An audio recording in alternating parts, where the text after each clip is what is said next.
So I'm going to steal something from my dear friend Tom Peters, who is just one of my favorite humans. And he talks about management by wandering around. So now that we can't physically wander around, this is an opportunity for leaders to talk to individual contributors. Actually ask them, how's it going? What's working? What are we doing that's really stupid we shouldn't do anymore? What are we doing that's really great that we're not doing enough of? Capture that information and then be able to work it down and action it, and then say, hey, this idea came from, Sue Smith and, Bob Jones, whatever, right? And then you can say, wow, they asked me a question, they listened, they actioned it, they gave me credit, or they called me out, gave me a shout out. I feel good about my job. The fastest way to get customers to love your brand is to get employees to love their job. So if your employees love their job, that's one way. Now I'm going to do the flip of that. When it was sort of May timeframe, Mark Benioff, our CEO, gave us a challenge to have 1 million conversations with customers.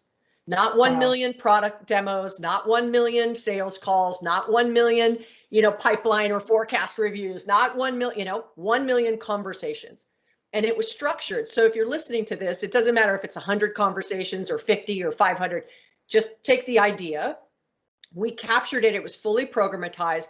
We watched for the signals of what customers may want, to your question, 2021, 2022, 23, 24 and beyond. We didn't say, what do you want? Because, if you ask people what they wanted, right, they'd ask for faster horses, right? A la Henry Ford, right?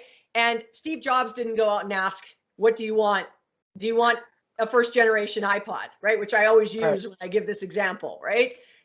You have to be listening for those jobs to be done. Sure enough, at the end of the million conversations, which ended up being 1,000,005 conversations, but we're 50,000 employees, so easier to do.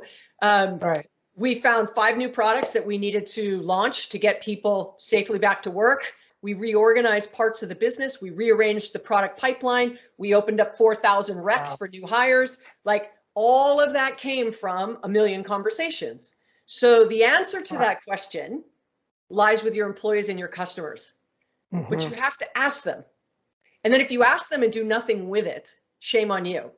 Leaders are at a fork in the road. You're either going to go back to the status quo, which we just talked about, like, let's get back to normal. Why would you want to do that?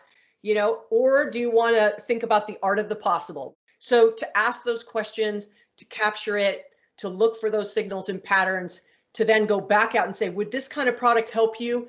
And really do that, and then get back to your employees. What do your employees need during this time?